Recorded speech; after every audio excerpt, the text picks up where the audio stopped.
Here before, you may have noticed we don't have quite as many fossils on display upstairs right now as we normally do. The reason for that is that we're going to be doing a massive renovation starting at the end of the month. So our museum is going to be closed from April 30th through about October 21st. The reason for that is we're going to be tearing out everything upstairs, polishing off all the bones, putting a number of new dinosaurs and other things on display, along with new text, lots of new interactive hands-on exhibits, and then we'll be back in the fall bigger and better than ever before. So please come back then to check out the new mammoths and some of the other things that were right here in our backyard. In fact, right here where we're sitting at this very instant.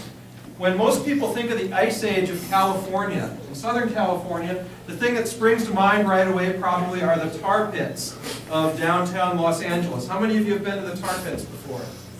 Quite a few of you, yeah. And there's a lot of neat animals that live there. Saber-toothed cats, giant ground sloths, mammoths, mastodons, dire wolves. And those animals were not just restricted to Los Angeles. Many of them actually, in fact all of them, we have bones of from right out here. There's no are mammoths and mastodons. These are these large elephant-like animals. This is the Colombian mammoth, probably one of the most common here in the area. Very frequently, when people are doing construction, they might turn up some of the tusks or the teeth of these mammoths. I've got part of a mammoth tooth here. After the talk, you're welcome to come down, pick it up, touch it, see what a real mammoth tooth looks like. This is a specimen that, similar to what you might find right here in this area. And we've got lots of bones to the point where you can, if you want, put together a whole skeleton. And looking at the teeth, what it tells us about these animals in the Ice Age, you also have fossil horses. And fossil horses are another very common find here in the Claremont area. This is a skull of a horse from at the tar pits, but very similar ones are found right out here. And they would have looked pretty similar to the modern horses that we have today. Now, most of you probably know about the wild Mustangs that are found throughout the western United States. Those horses are not related to the ones that lived here at the Ice Age. Few people realize about 10,000 years ago, when the mammoths and those things went extinct, horses also went extinct at the same time. Part of the reason may have been the climate change as the Earth was warming up after the Ice Age, but another major reason probably was the fact that when humans arrived in North America about 10,000 years ago, they found that mammoths and horses and all these other large animals probably tasted pretty good. So oftentimes our museum goes out there because we have a permit to collect fossils in this area, and we go out and we look for some of these old remains. One of the most common fossils are horse fossils. This is one of our students pointing to a fossil horse lower jaw that he found. Here's another fossil horse jaw. You can see the teeth right across there that we also found out by Barstow. Sometimes, if we're lucky, we'll find complete jaws. This is a complete lower jaw of a small horse. You can see it's relatively small. Sometimes we'll find partial skulls. This is a skull with, there's where the eye would have been, the teeth along the bottom, and the nose would have been up here.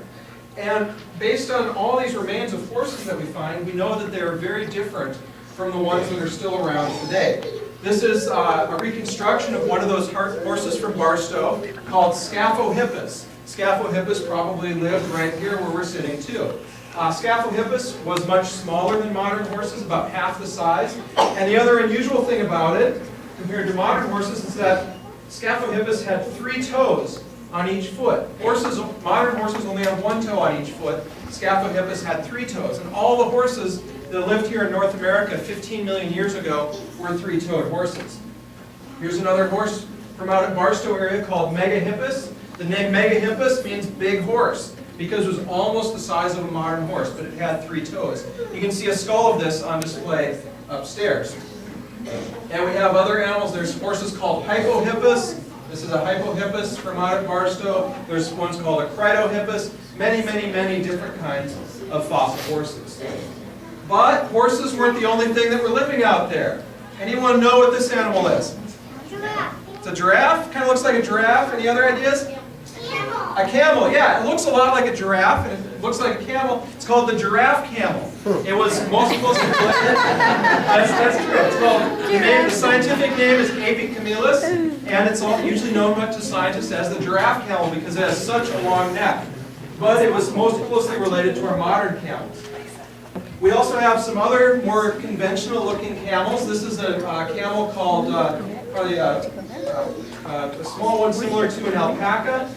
Looks something like what you see down there in the lower right. This skeleton you can see upstairs. It's a much smaller camel than A.P. camelus, and it doesn't have the long neck.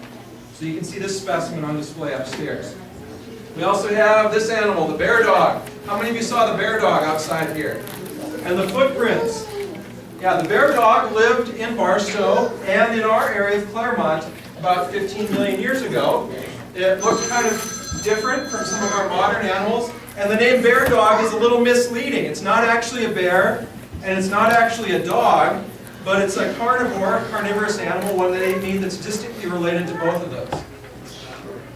We also have fossil peccaries, or javelinas, who are found here. You can see this skull upstairs. That's the inspiration for our museum logo, right there, which you may have seen as you came in the front doors. We also have fossil tortoises. These fossil tortoises from Barstow and the surrounding area of Claremont are probably the direct ancestors of the modern desert tortoises that you can find out in the Mojave Desert today.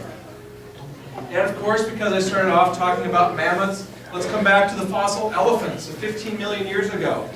This is a single tooth of an animal called a gomphothere. You can see this specimen in the fossil preparation lab.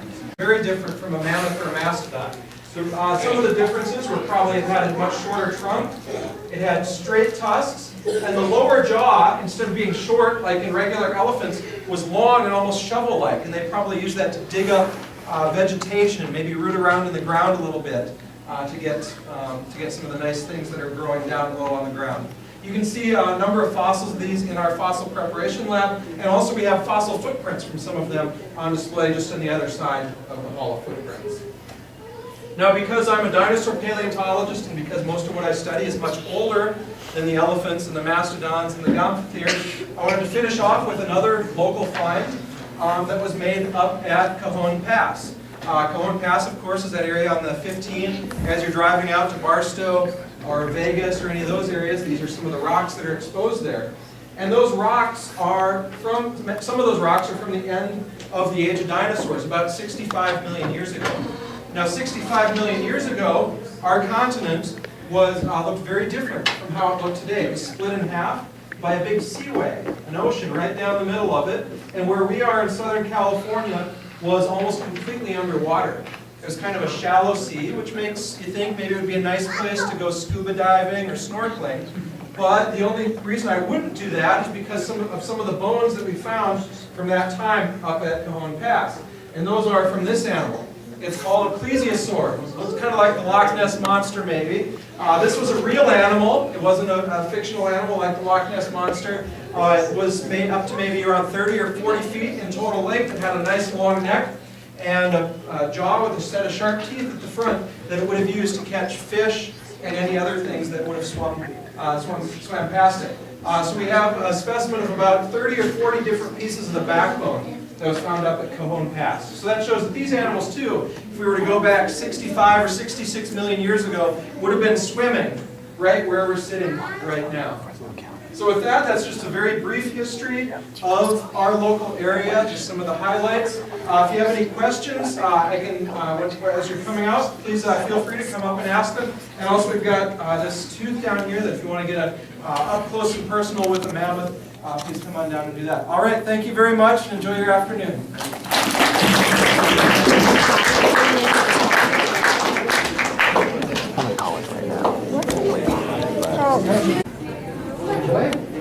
There you go.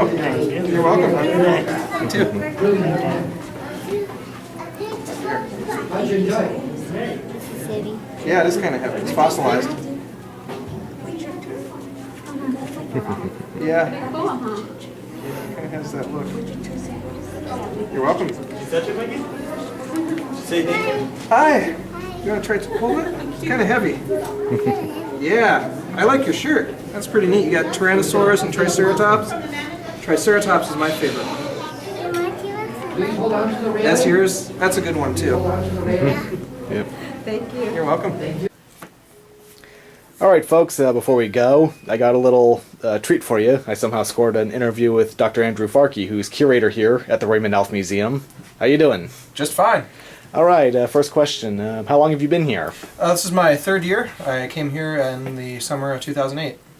Cool. What do you do here at the museum?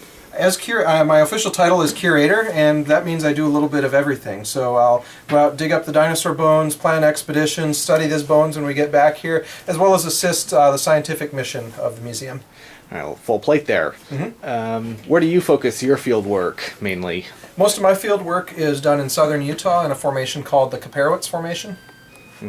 Yeah, we heard a lot about that back in 2007 with the announcement of that big skull you got up there in the Hall of Life, the Hadrosaur. Yeah, that's correct. And we've got a lot of other hadrosaur specimens that we've recently been collecting. So stay tuned. We've got some pretty spectacular things that are going to be on the way. What do you specialize in? What is your main area of study once you get the fossils? Most of the my specific area of study is horned dinosaurs, so things like Triceratops and their relatives. Oh, so on that note, what's your stance on that big brouhaha about Torosaurus being Triceratops? Well, right now I'm on the side that they're probably two separate animals. Although, you know, depending on what the other folks come up with, maybe I'll be convinced. You know, extraordinary claims require extraordinary evidence, as they say. That's correct. If you don't mind me saying, though, the dinosaur section of the museum, has been a little weak in the past. How do you seek to rectify some of that with the new hall? Oh, with the new exhibit hall, we are going to have a lot of new kinds of dinosaurs on display, many that haven't been shown before, including things like a Pachycephalosaurus, some new horned dinosaurs that haven't been out previously, and also we're going to have a lot of new displays related to some of the aquatic animals that lived during the time of dinosaurs. So many, many, many new fossils.